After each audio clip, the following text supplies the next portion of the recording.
We probably talk about this too much, but everybody plays, so it's at least relatable in some way. But how'd you do in fantasy this week? I actually did pretty good this week. I'm pretty happy with where I'm at. I'm in the finals of two of the three pay leagues I was in. That's impressive. If I win the one, I win like $500. That's nice. So I'll lose. But yeah, then you'll be really salty. Yeah, I know. So we'll see. I'm pretty happy with this week. How about you? I did well. I do have one comment though. Last week, our buddy Franco, who has made an appearance on the show, he sent me a text saying, "Looks like I rode Tom Brady into the playoffs." And this week, Max Chuck texts me saying, "Peterson's been carrying you all year." Listen, idiots. Those were my first round draft picks. All right. Players like Tom Brady and Adrian Peterson are supposed to carry me into the playoffs. So fuck you. Yeah, fuck you.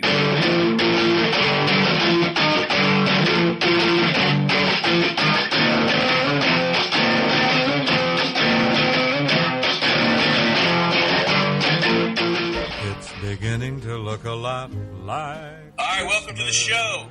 I think we can go ahead and get the Steelers out of the way, I guess, as soon as possible. Bad loss to Dallas this week. America's team, even though about a quarter of the stadium was wearing Steelers jerseys. This was billed as a rivalry. Is it one? No. I mean, what has happened in our lifetime would be my argument to it. Like the 95 Super Bowl, which sucked. Neil O'Donnell. Neil O'Donnell what a douchebag. But it's like, it's not what it used to be. Not that I know what it used to be, you know? Like, it's so far in the past, in my opinion, to keep theme with the show. I mean, a bunch of old men still watch football, you know? So, yeah. Probably as many old men as young men watch football. So, I'm sure that they still feel nostalgic about it a little bit, you know? But I guess. It doesn't bother me. I didn't care. Right. This series, I guess they said the series was tied until this past week, but, like, who cares, right? Yeah, I don't care what happened in 1971. Right. I don't need a rivalry or a manufactured reason to hate the Cowboys. I hate Tony Romo. Losing to Tony Romo is probably the second most embarrassing thing we've done all season after that Cleveland fiasco. Romo, he's like the anti-Roethlisberger, okay? He plays golf on a professional level, and people talk about it like anybody gives a shit. He's handsome. Yep, good-looking dude.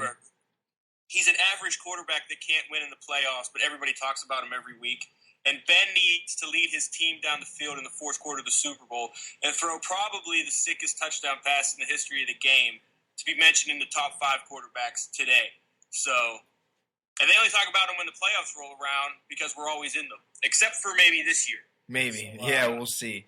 Phil Simms is all over Romo's dick.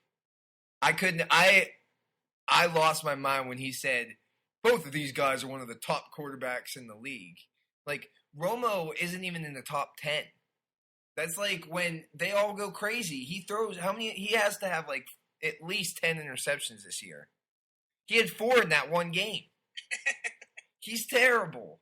Like, they won't make the playoffs. They might.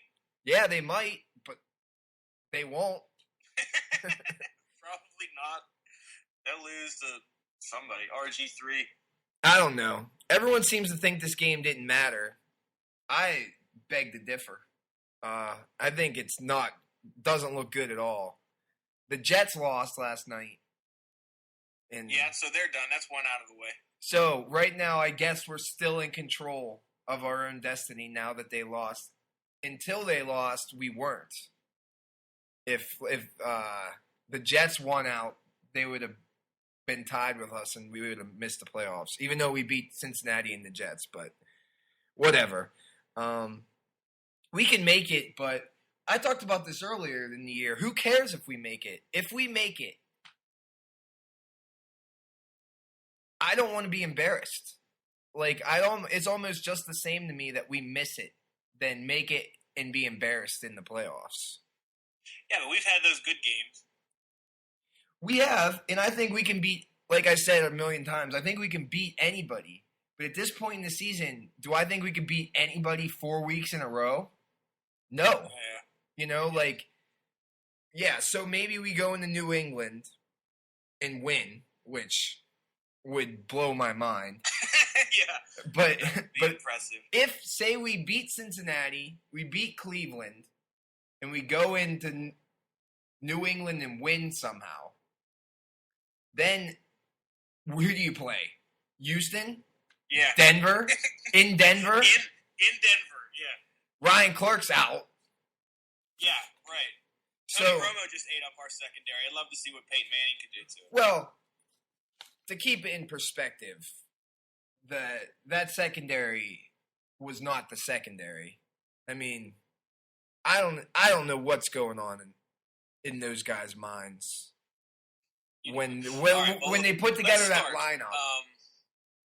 This game, the score didn't really tell the story of the game. I mean, we could have won, right, but I was screaming at the TV while Nikki was doing something in the kitchen, and she comes out and she's like, "It's 3-0." The way you sounded, it sounds like it was a lot worse than this should have been. I mean, yeah, they outplayed us. I think they outplayed us a lot of the game, but it's like I look at it like almost like a hockey game in this respect that we went in there and you have to weather that storm and then you get going. It's like I feel like that disconnect between hockey and football, it should be you go in there, they're trying to make the playoffs, we're trying to make the playoffs, they're coming out hard at home. You have to weather the storm, which we did, and then get your shit together and then go after them. We did that. But then what happened? We should have won. I mean, we made those two mistakes that you can't make in the fourth quarter and overtime. I mean, Brown fumbled, which was, I don't know. I can't kill him because I like Brown. Yeah. But, and then the interception in overtime, I think I mentioned it. I think it was for the Giants game. I don't care. I care about turnovers, but if you give turnovers in the first 3 quarters, you can make up for them. But you can't make up for them that late in the game to win. Even though I guess we could have. I mean, we had the ball. Well, not the last one, no. You definitely can't throw an interception in overtime. It was it's just been, this whole season has been so deflating, you know? It's been like a disappointment after disappointment, especially these last. When was it? The Giants game. I was back, you know. I was excited. That was like a lifetime ago. Right. So we've lost 4 out of 5. That's like a month of bad Sundays. That's terrible. Well, Mike Wallace decided to hold on to a few balls this week in the second half. Otherwise, it would have been really ugly. I mean, Mike Wallace sightings are rare. He's like Sasquatch. You got to be a pro. You got to be a pro squatcher to catch Mike Wallace performing well. You know anything about Sasquatch? I have no idea what you're talking about. You don't know about Sasquatch? Clutchik came visit me in Boston, made me watch Finding Bigfoot once. So that's your only relationship with him? it? I know it exists. This dude I used to work with, he used to like follow it on the internet. He would print out articles of squatch sightings in the area and post them on his door. As a joke? I couldn't tell. I thought he was joking, but then like I would laugh about it, and he didn't seem like he was enjoying. No, but seriously, man, they're real. It's like ancient aliens. Speaking of sightings, have you or anybody else seen Troy Polamalu since like 2010-ish? Oh, no. Well, I don't know. Well, I don't know what the fuck they're doing. Like, Polamalu was playing nickel corner, which was my idea like 2 weeks ago. You beat him to it. Yeah. Obviously, it didn't work out very well. It's like, why was 21 in the game at all? You don't even know these people's names. That's so funny. Like, why was he... So Polamalu missed all that time. Will Allen, I praised Will Allen because he played so well in his absence. It was very, yes. And I was like, he must be hurt. But then Will Allen standing on the sideline next to Suckbag Mundy, and 21's out there running around. I never even heard of Victorian. It's like they put him on Miles Austin. Put him on the hurt dude. They put, who was over there? Lewis. Over there on the hurt dude, on Des Bryant, who's better than, he's better than Miles Austin. But he has a broken hand. He has to catch everything with one hand. Dude, all you have to do is defend a one-handed dude. Just stay near him. Yeah.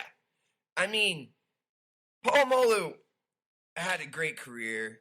I don't know. It's now over, in my opinion. See Hines Ward, you know? Right. It's looking that way. I saw him at one point. The only time that I noticed him was he came running over, and he jumped over top of a running back. I don't know why. And they continue to run towards the end zone. He jumped like over him, around him. I mean, he needs to show up big when we have these nameless people in the game.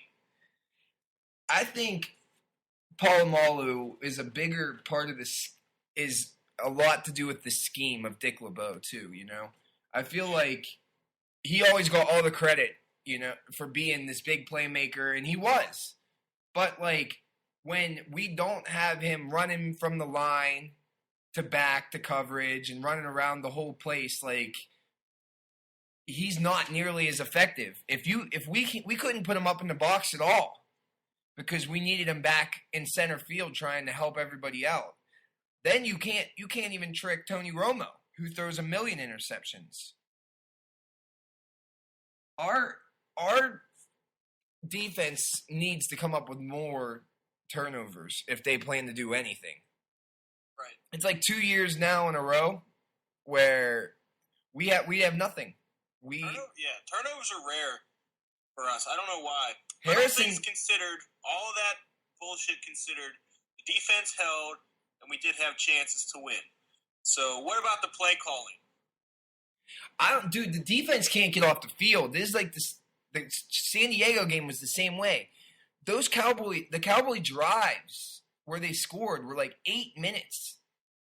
They're old, man. They're old. They're. Yeah, but if you can't get off the field, our offense can't get on the field. And then when our offense gets on the field, they can't do anything about it. I don't know. I'm pissed. Ben's pissed at Haley. I'm pissed at Ben for throwing an interception, you know? Right. I was watching the game, and we went to overtime, and I was like, we never win the coin toss. We never win. And then we won. And I'm like, awesome. Ball game. My sister's like, I have a bad feeling about this. Next throw, interception. But, like, what is Mike Wallace doing? It's like, and you can associate all the receivers in this. They don't understand the basics, it seems. Like, when you run an out route, the out-of-bounds line it's marked right there in white, goes all the way along the length of the field, and if you catch the ball past it, it's not going to count, Mike. So, I understand you can catch it past there. But if you catch it past there, it goes back to the original line of scrimmage. Like, why are you running full speed out of bounds on the out route? Ben threw it behind him, but it's like then Brown ran out with like 1 minute left. He wasn't thinking. It's like we're not executing on these simple, basic. You've been playing football your whole life, dude. I'm some kid that watched nothing. Watched high school football and could tell you that, well, it's probably not a good idea to run out of bounds here or stop and come back to the ball. So, all right, so we're messing up these basics. We can't figure the basics out. Are we still giving Tomlin the benefit of the doubt? Ugh. I don't know. I guess I am. But it's like we didn't have any penalties, which that's surprising. It was very surprising. I think I read on Twitter it was like the first regular season game we had no penalties since the late 60s. So and we lost. There's that. But then we make those stupid mental mistakes, which are terrible. Like he fumbled the interception. It feels like, what is the head coach's job if he has no control over the offense? It seems like he gives it all to Haley. He has no control over the defense. He gives it all to LeBeau. What is your job? And be friends with the guys and say retarded shit at press conferences. That. And to get them to play, ready to play, right? I mean, basically, Steelers head coaches, I don't remember Noel, but from Cowher to Tomlin are raw guys, you know? Yeah. They're like, this is what we do. We're going to get them pumped up. We're going to get them to play the Steelers brand of football, tough football, and then get them out there ready to play. But it's not happening. These last two games, it didn't seem like they were ready to play at the beginning. The Dallas game, this game was a good game. That Charger game was an atrocity. Right, yeah. This one, I feel, I mean, sometimes you have 7 and 7 years, sometimes you have 8 and 8 years. And if we have, that wasn't the number one pass defense out there. I mean, we had nameless guys out there, so the secondary was messed up. The offense was rolling there at the end. Like you said, we weathered the storm at the beginning, and then we had those long drives where we just marched down the field. But just those little mistakes killed us. Yeah, and if you look back, it's like we lost to Oakland, Tennessee, Cleveland, and San Diego. Yeah, they all suck. Yeah, so that's kind of a pattern. At what point does it become a pattern and not just become a coincidence? And if we win 2 of those games, which are very winnable games, we're not even talking about anything, you know? No, we're happy. We're making plans. We're 9-5, you know? So playing for home field, hopefully. Right. That's what Baltimore is right now, because they won those shitty games. Yeah. So now when they fuck up or they mess up for like 3 or 4 weeks in a row, and it doesn't kill them because they took advantage when they had the chance. Right. Exactly. And that's what. I mean, it's Tomlin. We're not going to fire him, so it is what it is. It's not even worth talking about. Right. No, and I would not support firing him. Me either. Like, I mean, 8 and 8 things happen. Ben went down for 3 weeks. Polamalu's been out. Clark, I mean, everybody's been hurt. Taylor. So what can you do? If he got fired, there'd be a line out the door for him to be the next coach somewhere else. Yeah, they'd be firing people just to get him. It's like, right. So, I mean, I haven't even decided if I'm going to watch this game this week because it's become, I don't even care. Like, it's hard for me to even, like, I was definitely a lot more toned down because it's just like, whatever. Yeah, you're used to something bad happening. Right, I guess. I mean, I actually thought we were going to win, but that was stupid of me. Oh, well. Move on, I guess. The worst part about this whole thing is we couldn't get to enjoy that shit show with Joe Flacco put on last week because we had our own mess to deal with. Well, he's so terrible, man. They will never, ever win a Super Bowl. He's gone. I say he's gone. Yeah, but what are they going to do? Cares? Well, I don't care, but they should. You can't win with them. Try something else. Who are they going to put in there? I mean, draft a quarterback, maybe. I don't know. I say Flacco's going to the Jets. Alex Smith. To reunite with Rex Ryan. And they're going to win the Super Bowl. Yeah, maybe. You never know. Yeah, you never know. Oh, well. So you're not even going to watch. Are you out? Do we not have a chance in your mind, or do you just not care? Are we out of what? I mean, I think we have a chance to make the playoffs. But you don't. If it's Super Bowl or bust for you. Right. That's where we're at. That's like Clark said a couple weeks ago. We're spoiled, and I'm spoiled, and I want you guys to fucking step it up. I'll be happy if they do, but at what point, if you can't jump off a bandwagon now, when are you ever going to do it? I mean... You're not supposed to, man. Steelers for life. I believe that. I do. I believe it. I will be. But it doesn't mean that I believe that they're going to win the Super Bowl. Still got their back. Faith. Believe. Oh, well. I think we have a chance. I know they're not good, but I'm hopeful because I have nothing else to be. Cincinnati's the hottest team in the league. They've won 5 out of 6. They lost to Dallas, but yeah. Whatever. Oh, well. Let's get away from this. I'm bored with it. I'm angry about it. It's terrible. Let's move on to our next segment. Another retro review. Who is the best band ever, John? Who is the best band ever? Is there even a question? And if you gave a poll of the United States, I mean, I think that there wouldn't even be a question. Maybe they'd have some Rolling Stones and maybe a Bob Dylan in there, but I think the Beatles would probably come back invariably. And then what's their then? Okay. So you're giving them that. You're taking it for granted that the Beatles are the best band ever. Okay, yes, I agree. I mean, I agree that everyone would think that, and who am I to go against the majority? But then it's like, what's their best record then? And best record? I don't know. People fray a bit here, but I don't. So the Rolling Stone magazine, I was looking through their. I love lists, top 10 lists. I'll look at anything if you put in a top 10 list. I swear to God. What's the best bacteria? I don't know, but I'm looking. But they put Sgt. Pepper's Lonely Heart Club Band. They couldn't just say Lonely Heart Band. It had to have the club in there. Yes. And they said that it was the best album of all time. And what does Rolling Stone know?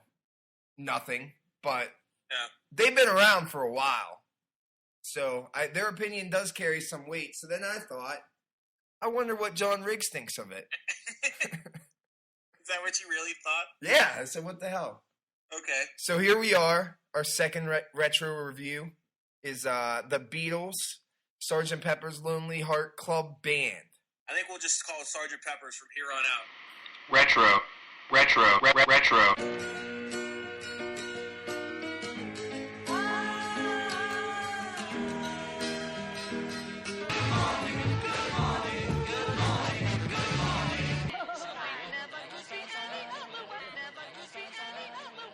All right. So what do you want? What's your question?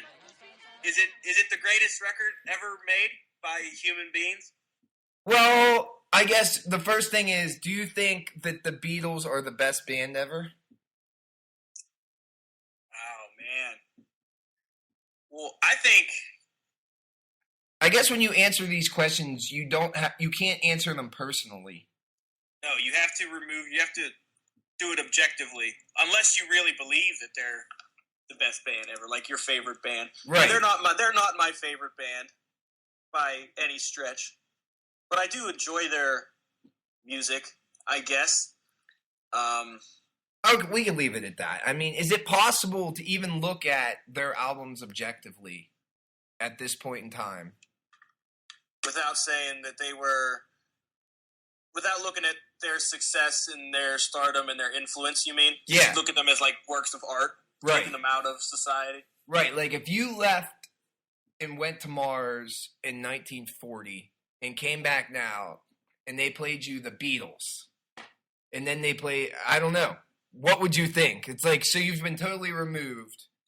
You don't know what John Lennon thought about all this shit. You don't know his politics. You don't know right any of that stuff.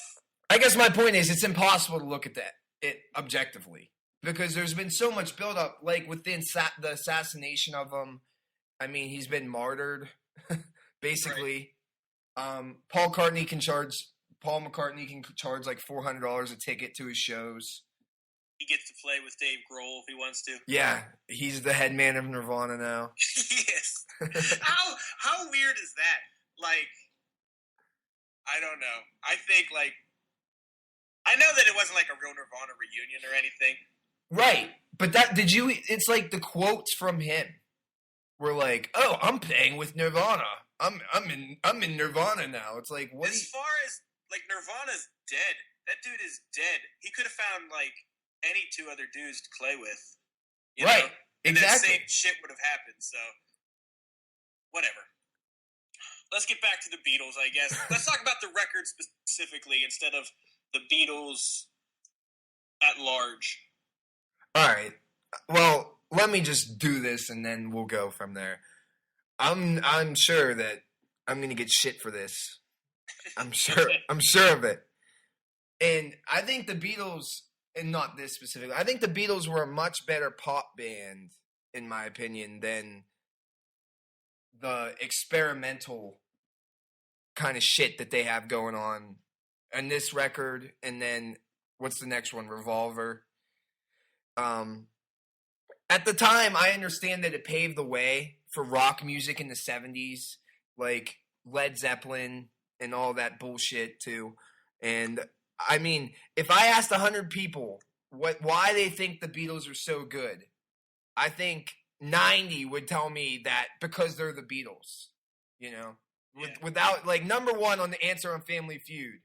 They'd ask it as a tiebreaker because they only want the number one answer. It's like if you ask someone that went to film school or something, what is the best movie ever? And the answer will invariably come back like Citizen Kane or something from the 40s, where, I mean, I don't know. It's like the album, if you ask me, at first, and I was never into the Beatles when I was younger, so it's like it verges on unlistenable. Really? Yeah. Unlistenable. Like, I shut it off after the third song on the first time I tried to listen to it. And it's like, I mean, it's not bad, but I feel like a million other bands have done the same thing since then. Right, since then. So you think it's been watered down? Maybe. But, like, who listens to this now? Like, who goes into their car with the selection from 2012 all the way back to 1968 and decides on picking Sgt. Pepper's? Like, so you've never had like a Beatles phase, or like you tried to get into them, or tried to understand what was going on? No. It's like, who can understand it? Who can understand what Lucy in the Sky? They're talking about marshmallows and all kinds of weird shit. Like, what are you talking about? What is your point? And anybody that can understand it, it's like, I don't know. I don't know how you can understand it. Let's say this then. Let's say that the lyrics are gibberish. Let's say that they're meaningless. Do you just like listening to the songs? Are they good songs? I don't think so. I don't know. I just feel like it was it for the time. Like, right. I think it was very important. I like this record, and I like the Beatles, but I understand what you're saying, especially when you said that you're more of a fan of like the poppy stuff, like I Want to Hold Your Hand, for instance, or a Twist and Shout. I love Twist and Shout, you know. Right. Or like Yesterday. Right. And it's like, I feel like it's for me. Like I told you the other week that I was reading Moby Dick, and I said, I don't know why everyone's all up Melville's ass, because I just don't get why people think he was such a great novelist or storyteller. And you told me that it's because we're in such a different time now, that we're so used to modernism that it's hard to understand why they wrote like that and why they structured things like that. And right. It's like, so I understand that. But can you appreciate the fact that Melville led to Fitzgerald or something, or Melville led to Faulkner? And I love Fitzgerald and Faulkner, so like I understand, I appreciate the fact that he was influential and instrumental for those two writers to exist. But you don't necessarily care. And like, right. And have you ever read Moby Dick? No. Is anyone going to finish this fucking thing? I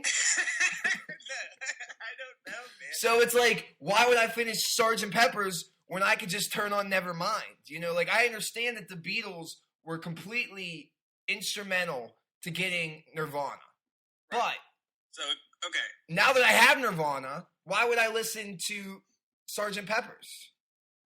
Okay, that's a legitimate whatever opinion. But like I said, I like it. I appreciate it. I don't know. I had a Beatles phase. And I think that I appreciated it because most of the time I was in an altered state of mind, we could say. Maybe. I could see that. And, like, I listened to it this morning, and I was grooving, you know? I mean, sitting at my desk, the sun was coming through the window. Hi, it's 7 a.m. I was working a little bit, you And I was like, well, we'll put this on because I had like those trivial tasks to do. You know what I mean? I didn't have to talk to anybody. I just had to move things around and stuff. So I put it on, and I enjoyed it. I love the beginning. I love the first song. I think it's cool. I think it sets the tone. I think it takes you to another place. And I never heard, to this day, I don't think I've heard songs like that before. This is me scoffing at you. I think it's cool, man. I think it's groovy, and I think The Killers did it. What? They do those little intros. Oh, welcome to Sam's Town, or whatever. No, I'm not saying like the intro. I'm not saying it's cool that it's an intro. I'm saying that the song itself is cool. Like I would put that song in the middle of like a mixtape or something. So at that point in their career, I mean, I read. So they stopped touring, right? They stopped touring before that album, and they had the studio years, so they call them, where they just recorded in the studio and that's it. Okay. And when I first listened to it, I wrote down, this was written to be live, right? I mean, the opening song and the outro are like, welcome to the show, I hope you enjoy it, and I don't know. And you hear there's like ambient sounds, there's crowd noises. Well, yeah, well, what was their objective? Is it it's like a concept record, and I guess they were planning on releasing it under the album's name as the band's name, like not as the Beatles. Well, I think what they were trying to do is sort of step back from the Beatles thing that we're talking about that was created, with the I Want to Hold Your Hand, with the stupid haircuts and the screaming 17-year-old girls, step back a little bit and just create something different, something that they were interested in, Yeah, and I think I'm just going to keep on harping on it, but it's just like, and it was. I'm not trying to dismiss that fact, but so we talked about drugs, the drug influence a little bit. It's a drug record. So like Lucy in the Sky with Diamonds was like LSD.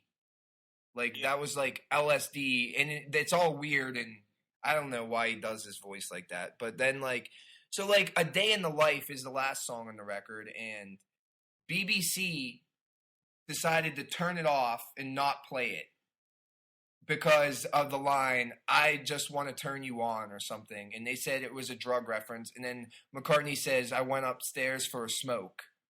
And then I started daydreaming or something. And they're like, we can't play this because it's a drug reference. Which, okay, that must have been ground-shattering at the time. They couldn't play a Beatles song because of their I'm drug sure that's abuse. Big news that you can't play the biggest band in the world song on the radio. But it feels like all the way through the record, their ideas are so primitive in respect to where we are right now. And they are. Right. And it feels like it's like the Bible. It's like the Bible, like a talking snake. Come on now. It doesn't make any sense. Like the ideas. It is primitive, and I always get the feeling like they're discovering things like on tape. You know what I mean? They were thinking through this, playing through this, experiencing these things while they were creating it. So it wasn't like they had these experiences and then went back and honed it down. I mean, they're just throwing stuff down, writing it. They're writing sometimes songs in like 2 days. So that might be where you get that sense. But try to imagine this record coming out when you're 12 years old or 15 years old or 17 years old, and you've been a huge Beatles fan. Wouldn't that be sort of like eye-opening in some way? Yes, probably. But, like, the point of a review is to take this piece of art and look at it from all the angles from where I am right now. Yeah. And everybody... It's a retro review. We're not trying to put ourselves there. We're looking back at it. Like, anybody will tell you the Beatles stand the test of time. And they do, but not all their songs to have to,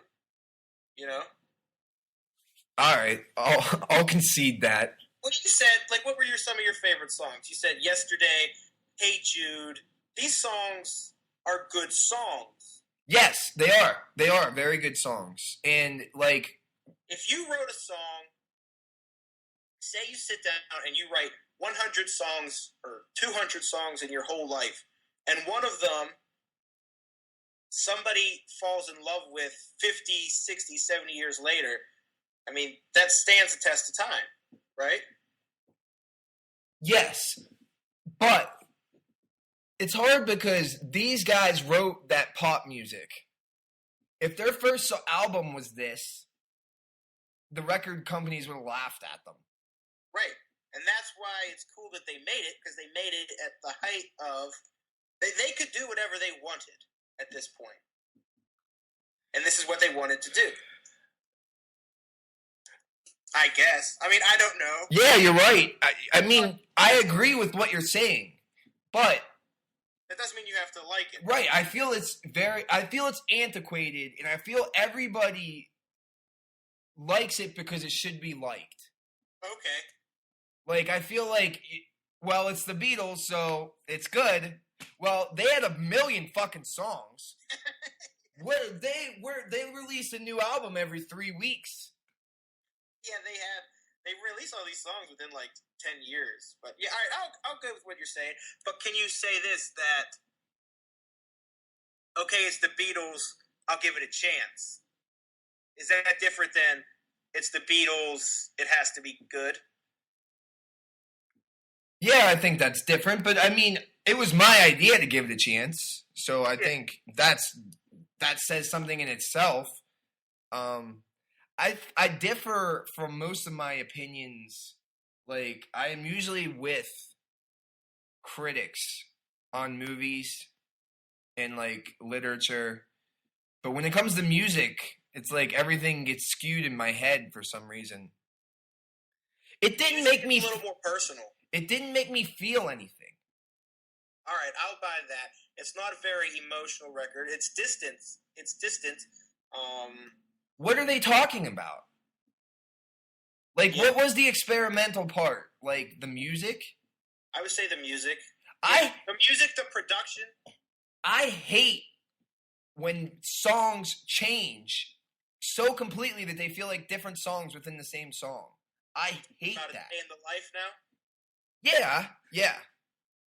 But even Lucy in the Sky with Diamonds, too. The chorus is catchy and good. But then, like, the rest of it... Why are you singing like that? Like, I don't understand it. And it's like... It feels like they decided, let's not do any melody. Let's just do it completely different. Because all of their... Like, those ones... The songs that we talk about are all very heavy in melody. And, like, it flows so easily from verse to chorus and everything like that. What about Lovely Rita? Do you like Lovely Rita? The Meter Maid? Yeah. No. You don't like that one? I like the one I don't want to say liked it, but the one is like She's Leaving or whatever. Yeah. That one was alright. Okay. And what the fuck are you playing the Indian guitar for, I don't like the sitar or whatever it is. Like, I understand you're into Krishna and shit, but like, tone it down a bit, asshole. I'm not into that. That's a Harrison thing. Yeah, and so he had the spiritual awakening, taking LSD and all that stuff, and whatever. Good for you, buddy. But I felt like they were allowed to do they had no direction. It's like they just like, they needed someone to be like, listen, do your shit, but you're the Beatles, you know, like, why would, but it worked. It obviously worked. Like, after this record was that the White Album that came next? And like, first song is Back in the USSR. You know what I mean? And that's back to rockin'. That's like rock pop. You know? And like I said, I do. Not only do I appreciate the Beatles, which I do immensely. I appreciate them. Like, whatever. I appreciate their standing, and I guess I respect them. Okay, you respect them, and you enjoy some of their songs, you're more of a greatest hits guy for these guys. Right. Not into the B-sides and the rarities. Right, but I don't know how you... It's like listening to the 15th song on the latest Lil Wayne mixtape. Well, where did that come from? Who cares? But it's like I can't even say the Beatles and Lil Wayne in the same breath and feel okay about it. Like, no. how has society ingrained it so much into us that we can't even... I felt bad just then. Been like, oh, Lil Wayne mixtape. Somebody, over the course of time, put the Beatles on a pedestal. And they're not to be touched. And I think that's weird. Because, like, they broke up. You know, like, it wasn't like a Nirvana thing where he died. It wasn't like a Tupac thing where he died. You know, those guys are on pedestals. Those bands, they're on pedestals also. But that's like because they ended greatly. You know, McCartney still makes music. Lennon made music. Like, is that why? John Lennon, is he the reason? Like, is he their legacy? Maybe, but let me tell you this. I asked my girlfriend, who's in the Beatles? And she's not the biggest music person. She likes rap and stuff, but rap and country. But, so she says, Paul McCartney. And I'm like, yeah. She says, Ringo Starr. And I was like, yeah, who else? George Harrison? I'm like, yeah. She's like, who else? She's like, I don't know. I'm like, you don't know who else? She didn't even know John Lennon. So, like, it's weird. When I think of the Beatles, I think of John Lennon. That's, like, who I think of. Who do you like better, though? Lennon or McCartney? Yeah. That's an interesting question. I looked through, just to be sure, like, I thought that I knew who I liked better. Just to be sure, I went through some of, like, my favorite songs to see who wrote them. Yeah. And I'm definitely a McCartney guy. He's so much better. Songs, and I like the McCartney-Lennon songs. So when they wrote together, and mostly the McCartney songs, but the Lennon one, the only Lennon song that's only his that I really like is on this record. And for the benefit of Mr. Kite, I like it a lot. That's a decent one too. I don't know what the fuck you're talking about. But I like that. That was another one that was okay. It's getting better. Did someone redo that? What do you mean? I don't know. It's like, who do you think did it? It's getting better. I think it's like an R&B song. Maybe not. Maybe not. I don't know. Maybe it's just in like a commercial or something. Maybe, but I don't... it's not that Beatles song, but it's like it's getting better all the time. I don't know. I feel like it's been remade, but maybe not. I meant to look it up, but I didn't. And then, like, Joe Cocker or whatever. Cocker. Yeah. He destroys that song. Yeah. He takes it and makes it his own. He grunges it up. He dirties it up. Like, you couldn't even take the material you wrote and made it good. No, he takes these faggy dudes in these bright-colored costumes and turns it into, like, a rock and roll blues song. What a great song that is. What's your favorite... So is your favorite Mr. Kite? On this record? Yeah. No. I do like that one a lot. I like that one. I like Lovely Rita. Those two. I guess even with my earlier assertion that I hate the changes, I think I like A Day in the Life the best. Because it feel like the Lennon part and the McCartney part separately feel like they're older stuff, you know? Right. At one point in my life, now I'll tell you, all right, so you were saying people say that's the greatest song ever. Okay. I think I misspoke, but yeah. All right. I was driving in the car. This is before I got into my Beatles phase. And this song came on the radio. Like, I got it, like, right at the beginning, you know? And I didn't know who it was or what it was. And I listened to it the whole thing through. And I was like, that's the best fucking song ever. And I think it's just like I was in that mode, in that it just hit me at the right time, right place sort of thing. Like I was into like Brand New at the time. Yeah, and I mean like acoustic guitars and stuff. We've talked about that you have to be there and get it, you know. And I woke up to hear the news today. Oh boy, you know, he comes in, and it's like it's melodic, and it brings you in right away. Right, and I feel like they fail to do that for the majority of the record, in my opinion. I mean, I do like that song, but if you put a gun to my head, I skip a bunch of songs. I skip a bunch of those songs, but I like the beginning and I like the end, and there's some good ones in the middle. I mean, not every record is going to be great, but if you're supposedly the best record ever. That's what I was just going to say. If they're going to say it's the best record ever, then you should probably not have any duds. But I listened to it this morning from beginning to end, and I enjoyed it all. I even listened to the sitar one because I was too busy to skip it. Yeah, well, that's what I ended up doing. Like, I ended up listening to it like 10 times. By the end, I could listen to the whole thing. But I wasn't thinking about it. Like, the first couple times, I sit down and think about what's going on here, you know? Like, I'm interested. Once I got to the point where I'm not interested, it was okay to have it. It was like elevator music. Yeah. I have relegated the Beatles to elevator music. Well, I don't. Do you have a favorite Beatles record? If you're not a big fan of this one, are you a fan of any of them? I wouldn't even know them. I wouldn't know what record they were on. Okay. Because I don't care. What are your songs that you like?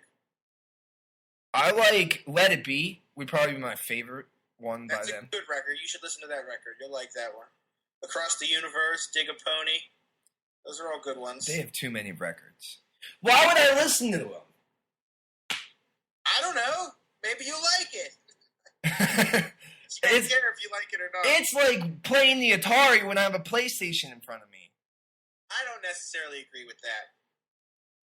Yeah, you're probably right. Just because you're not, I mean, you don't have to like them. I don't care if you like them. I don't give a shit if you like them or not. It is different. I mean, it's completely different. It's not technology, you know? Yeah, it's songwriting craft. When you're going to talk about, when you're trying to make a point, you know? Yeah. That point was made for that time. Right. When you're trying to make a song like Let It Be, which is a universal thing, it will stand the test of time. But if you make a record about trying to say something about the world... Yeah, if you're trying to make like a political message, or you're trying to innovate in some way. Like, innovative records I don't like because they never hold up. Right. You know what I mean? I'm like... We'll compare this to the last one we did. Do you think we'll feel the same way about that Radiohead record in 60 years? Us personally? What would a person like us? Yeah, I'll say this. Radiohead, I think, they'll never be as big as the Beatles because they never were. And, like, the world is much bigger now, which is weird because we're, like, so connected. But the world is larger. Like, before there was, like, 3 radio stations and 2 TV stations or whatever. Yeah. You know? Like, why did you like the Beatles so much? Because they were only a thing on the fucking radio. You know, now you can listen to whatever you want. But in, say, 50, 60 years, there will be kids in high school who love Radiohead, just like there were kids in high school who loved the Beatles when we were in high school. Here's a last, I don't know, a last point. My dad didn't listen to music with me, you know? All right. Like, when I was driving in the car or whatever, my mom had Variety 96 on. So it wasn't like I was predisposed to anything. Okay. My older cousin listened to, like I've said before, Nirvana, which is what kind of got me into that path, anyway. And I could see maybe if your dad always said, "Look, this is the Beatles, man. This is the Beatles." And it gets so stuck in your head that it's the Beatles, that it's good. That you develop that appreciation, or it's just instinctive to like because your dad said it was good. Like, I feel like that happens on all kinds of stuff. Like, when you're young, you're told what you should like. Yeah, and you don't... Maybe not explicitly told, but you can see, you pick up on those social cues that this is cool, or this is good, or this is approved behavior. Right. And I feel like people will carry that. You carry it for the rest of your life. Yeah. And thank God. Thanks, Dad. Your dad didn't like the Beatles? I like the Beatles better than the Rolling Stones. You don't like the Stones? I don't like Led Zeppelin. You don't like Led Zeppelin? I don't like any of that. I don't get it. Well, maybe someday you... At least the Beatles, I'm a pussy, so that probably explains a lot of it, but it's like, I appreciate, those, the songs we're talking about, Let It Be and Hey Jude. I like that. The simpleness. Simple song. And everything in life, I feel like the simpler, the better. Well, that's your Nirvana songs. Right. So, the Pixies were influenced by the Beatles, and Nirvana was influenced by the Pixies, and that's where we are. Right. And then what? I don't even know who would be... Who picks up that mantle? What? Who picks up after Nirvana? Yeah. I don't know. Radiohead? No. Who do you think the biggest band in the world is? Yeah, that wouldn't be a straight path. Who do you think the biggest band in the world is right now? Biggest band in the world? Who sells the most records, or who's the most popular, or... Either. Are there even any bands that can do a stadium tour? Yeah, I don't know. Right. Who? Maroon 5. That's not a band. Green Day. How about that? That blows my mind that they've come that full circle, but maybe you're right. Who else is there? I mean, Kings of Leon were doing it a couple years ago. Right. I think the stadium thing is done. That's country music now. I mean, that's your... Yeah, that's all country music. Country music is pop music now. Yeah, and it's always been. Well, it's like emo or whatever is now country music. Like indie? Yeah. Yeah, it's what country music should be.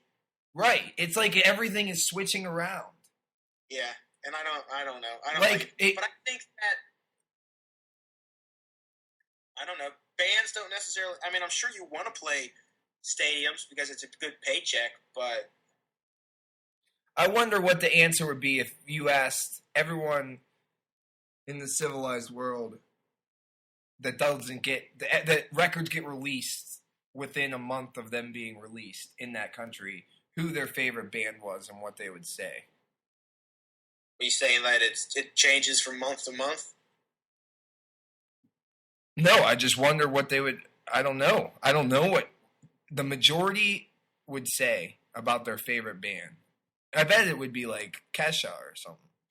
Probably. It depends. It depends how old they are and what they like. So whatever. We're not that into the Beatles. While we appreciate them, I do like this CD a lot. I like Revolver better. Is that a hipster thing to say? I don't know. Maybe 5 years ago it was. Now nobody gives a shit. Yeah. Me and Don Draper. He doesn't get it. Whatever. All right. Let's just... I think we've exhausted this topic. I'm sure we could talk long more about it, but we'd just be rehashing the same points. Next week, hopefully we can talk about the Steelers with smiles on our faces. We might have a guest next week. That would be exciting, maybe. I guess it depends on when the playoff picture becomes clearer. It does depend. There's lots of factors, lots of moving pieces. If Cincinnati wins, it's over. Yes, we have to win. We have to win both games. But I would feel okay about talking about the playoffs, even though I shouldn't, if we beat Cincinnati. Right. So, let's hope for that. When is Christmas? Is it next week or what? Dude, I don't fucking know. I get 1 day off for Christmas. Like, I get off Christmas Day. That's it. You have to go to work Christmas Eve? And the day after. What a drag. Man. It doesn't even matter to me. It's like... That's not even... Christmas Day is going to be worse than going to work. To get up early, go to 15 different places, get home at midnight, and then go to bed and get up and go to work. How many places do you have to go? 3. 3 on Christmas Day, 2 on Christmas Eve. And 2 on Christmas Eve? And that doesn't include church. 2 on Christmas Eve? Yeah. Man. I have to go to my mom's family for dinner, then my dad's family after. And I go to church once a year to make everyone happy. So I go to midnight mass. Appearances. Yeah. And then I have to wake up. Case. Then since I don't, like, I've never lived in Pittsburgh when I didn't live with my parents. Since, like, you've been gone since college? Since forever. Even when I came home, I stayed with them on Christmas. So what do? I have to get up and go over there in the morning to get gifts. I don't even want your gift. If I have to get up at... You have to go over there? Why don't you just do it Christmas? You're going to see him. Well, since he's remarried, shit gets fucked up because he wants to be with his wife, and if I don't go over to my grandma's house, she will be suicidal. Yeah. So I have to go over to my dad's house, then go over to my grandma's house, and then I have to go over my dad's wife's family's house because they'll get pissed if I don't go. Listen to this. One story before we go. So I was over at my dad's house. It had to be this summer. Or maybe, I think it was this summer. Or last summer. And we were talking, he was like, we're going to do a walk for the blind. Do you want to come? Yeah. And I was like, they got dogs.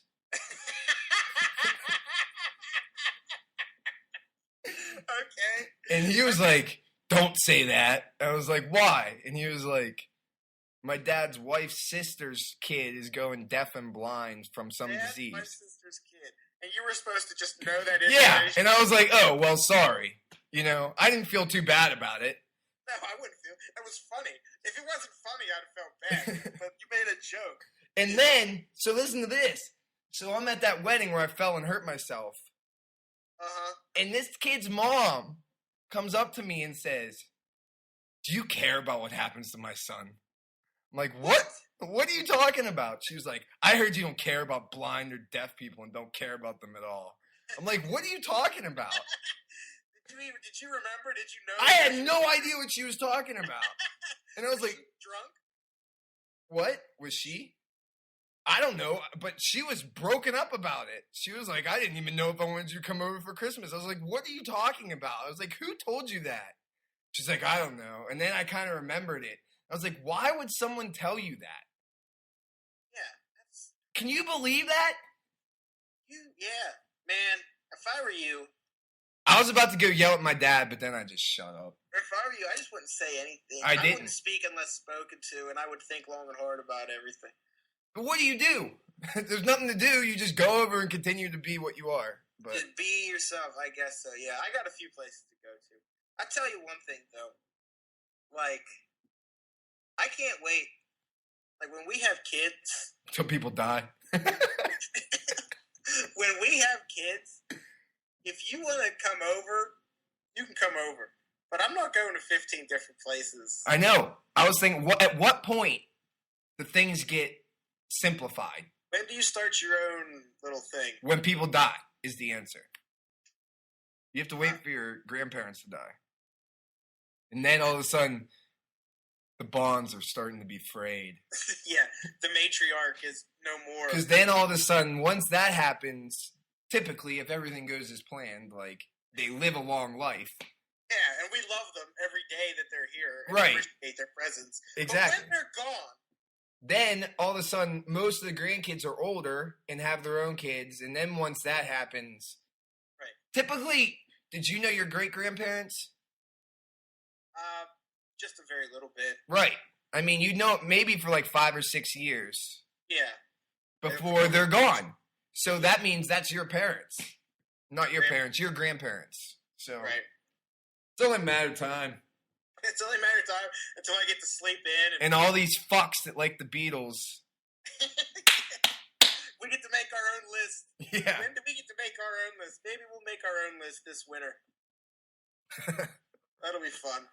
All right, we've rambled on long enough. We'll see you next week. Later, Tater.